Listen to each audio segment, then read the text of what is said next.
ताज महोत्सव में पहुंचे बॉलीवुड सिंगर अंकित तिवारी। बारिश के चलते थोड़ी देर रोका गया था कार्यक्रम। दर्शकों की मांग पर बारिश के बीच अंकित तिवारी ने गाए गाने। अंकित तिवारी के गानों पर जमकर झूमे दर्शक। बीच बारिश में बड़ी संख्या में अंकित तिवारी को सुनने पहुंचे दर्शक। दर्शकों की भीड़ से खचाखच भरा रहा शिल्पग्राम।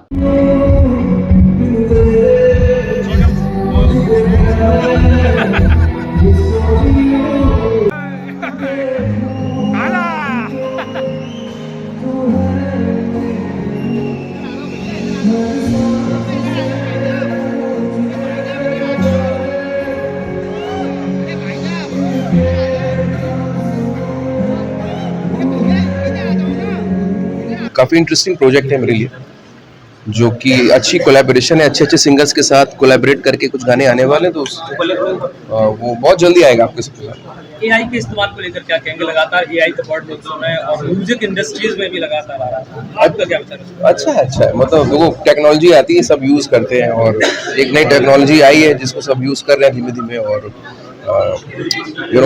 उसके और ज़्यादा यूज़ होने वाले हैं, तो अच्छा ही है। मुझे तो कोई लोग कह रहे हैं खतरा है, तो मुझे कोई खतरा नहीं लगता उसमें। क्योंकि सर आप तो बड़े स्टार हैं, लेकिन बहुत सारे ऐसे सिंगर होते हैं जो भूत आते हैं और कुछ समय के बाद फिर गुमनाम हो जाते हैं। क्या लगता है, क्या कमी रह जाती है? कोई कमी नहीं रह जाती। मुझे ऐसा लगता है कि सबकी अपनी अपनी जर्नी है, सब अपनी अपनी जर्नी अपने तरीके से चल रहे हैं, और डिसीजन मेकर ऊपर बैठा हुआ है, वो डिसाइड कर रहा है किसको कहाँ कैसे कब किस वक्त पहुँचाना है। आगरा की जनता के लिए क्या है खास? आगरा में लव जिहाद का मामला आया सामने। हिंदू बनकर की लड़की से दोस्ती, फिर बनाए शारीरिक संबंध। हाथ में कलावा और नाम बदलकर की थी युवती से दोस्ती। सच्चाई का पता लगने पर युवती के इनकार से बौखलाए युवक। युवती को फोन पर दे रहा जान से मारने की धमकी।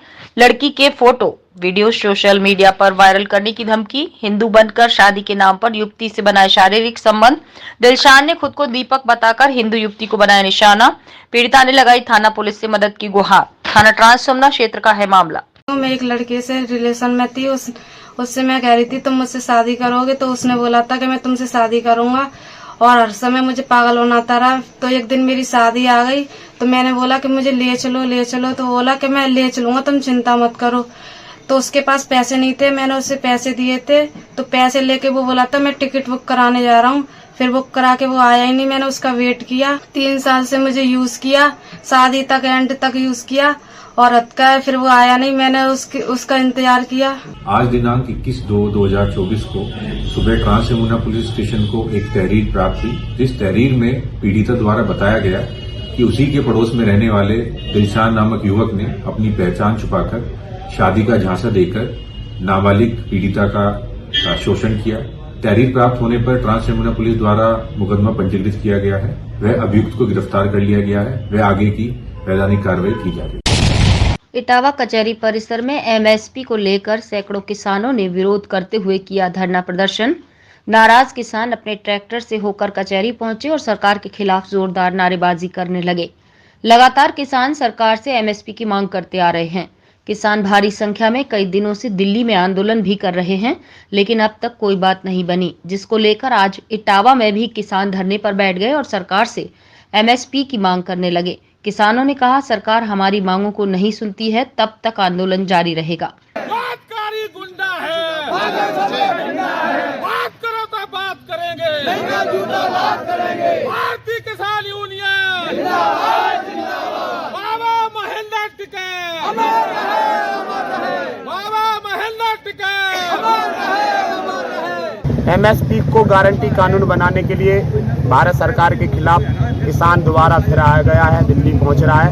21 नवंबर 2021 को भारत सरकार ने एक समझौता किया था हम लोगों के साथ में, संयुक्त किसान मोर्चा के साथ में वादे किए थे कि मैं आप ये आंदोलन ख़त्म करिए, मैं आपकी जो भी डिमांड्स हैं उनको मैं पूरा करूँगा। C2+50 का फार्मूला लागू करूँगा।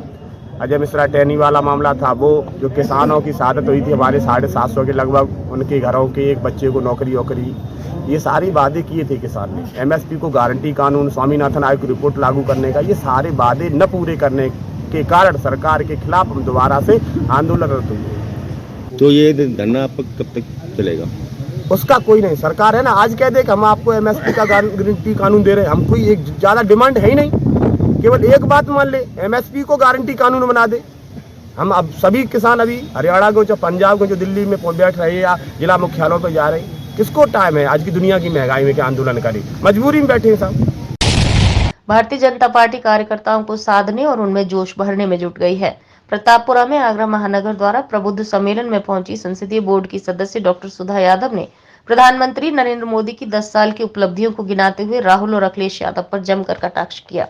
डॉक्टर सुधा यादव ने कहा कि अब हम सभी की जिम्मेदारी है कि खुद ही नहीं बल्कि आज पड़ोस और परिचितों को पीएम मोदी की उपलब्धियों को घर घर पहुंचाएं। उन्होंने कहा कि प्रधानमंत्री ने जो 400 पार का नारा दिया है उसे हम 100% पूरा करके दिखाएं।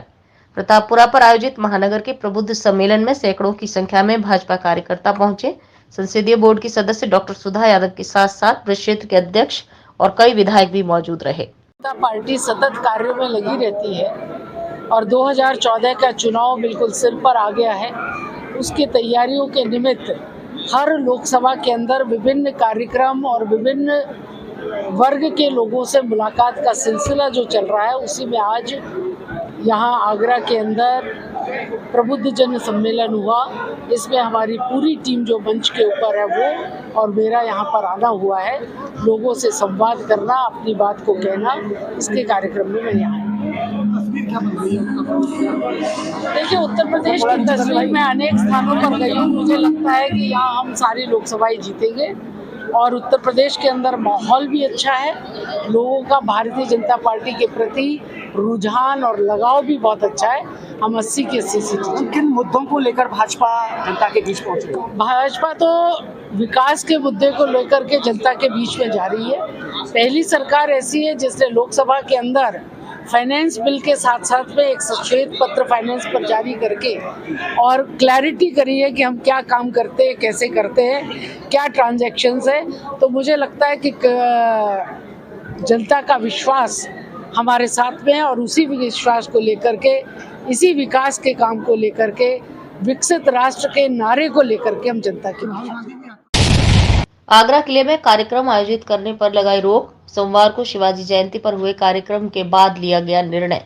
तेज ध्वनि से दरारें आने का खतरा। G20 के दौरान हुए कार्यक्रम में आई थी दरार। प्रारंभिक जांच में शिवाजी जयंती पर हुए कार्यक्रम से आगरा किले में कोई क्षति नहीं हुई।